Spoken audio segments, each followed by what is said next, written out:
Edmund Gurney. Edmund Gurney, March 23, 1847, June 23, 1888, was an English psychologist and parapsychologist. At the time, the term for research of paranormal activities was psychical research. Early life. Gurney was born at Hersham, near Walton-on-Thames. He was educated at Blackheath and at Trinity College, Cambridge, from 1866, where he took fourth place in the classical tripos and obtained a fellowship in 1872. His work for the tripos was done, said his friend F.W.H. Myers, in the intervals of his practice on the piano. Dissatisfied with his own executive skill as a musician, he wrote The Power of Sound, 1880, an essay on the philosophy of music.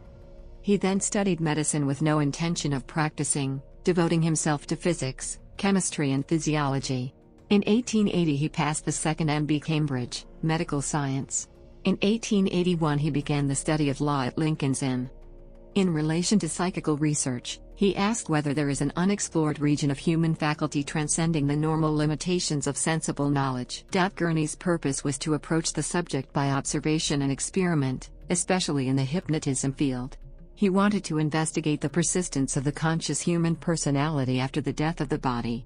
3 of his sisters died when their barge overturned in the Nile River during a tour of Egypt in 1875. Their passing profoundly affected him, and his research was partially fueled by a desire to find some meaning to their deaths. Experimental work.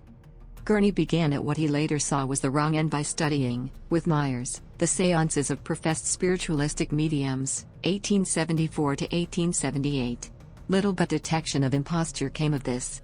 In 1882 the Society for Psychical Research was founded. Paid mediums were discarded, at least for the time, and experiments were made in thought transference and hypnotism. Personal evidence as to uninduced hallucinations was also collected. The first results are embodied in the volumes of Phantasms of the Living, a vast collection, Frank Podmore, Myers and Gurney, and in Gurney's essay, Hallucinations. Evidence for the process called telepathy was supposed to be established by the experiments chronicled in the Proceedings of the Society for Psychical Research, and it was argued that similar experiences occurred spontaneously, as, for example, in the many recorded instances of death by wraiths. The dying man was supposed to convey the hallucination of his presence as one living person experimentally conveys his thought to another, by thought transference. Gurney's hypnotic experiments were undertaken in the years 1885 to 1888. Their tendency was, in Myers's view, to prove that there is sometimes, in the induction of hypnotic phenomena, some agency at work which is neither ordinary nervous stimulation nor suggestion conveyed by any ordinary channel to the subject's mind. These results, if accepted, would corroborate the idea of telepathy. Experiments by Joseph Gibbard, Paul Janet, Charles Richet, Mary Court and others were cited as tending in the same direction. Other experiments dealt with the relation of the memory in the hypnotic state to the memory in another hypnotic state, and of both to the normal memory. Gurney's research into psychic matters was respected by contemporaries. However, it has since then been argued to be deeply flawed. Gurney trusted in the assistance of one George Albert Smith, a theatrical performer and producer. Smith was the one handling the actual experiments into telepathy, hypnotism, and the rest, and Gurney fully accepted his results. According to Hall, in the spring of 1888 Gurney discovered that Smith had used his knowledge of theatrical trickery and stage illusion to fake tests and results, so that the value of the tests, with which Gurney was building up his reputation, were worthless.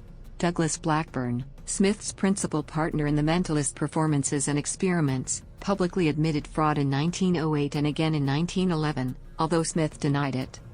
Death. He died at Brighton on June 23, 1888, from the effects of an overdose of chloroform. At the inquest, Arthur Thomas Myers, the brother of F.W.H. Myers, testified to having prescribed chloroform for neuralgia, and a verdict of accidental death was recorded. It was widely thought at the time that Gurney might have committed suicide, and Alice James recorded this in her diary. Trevor Hall in his study The Strange Case of Edmund Gurney has argued the case that Gurney's death was suicide, resulting from disillusionment after discovering the frauds of Blackburn and Smith.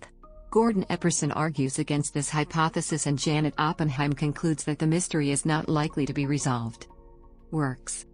In addition to his work on music and his psychological writings, he was the author of Tertium Quid, 1887, a collection of essays, the title a protest against one-sided ideas and methods of discussion. Personal life. In 1877, Gurney married Kate Sarah Sibley. They had one daughter, Helen, born in 1881. After Gurney's death, Kate married Archibald Grove, a journalist and politician, in 1889.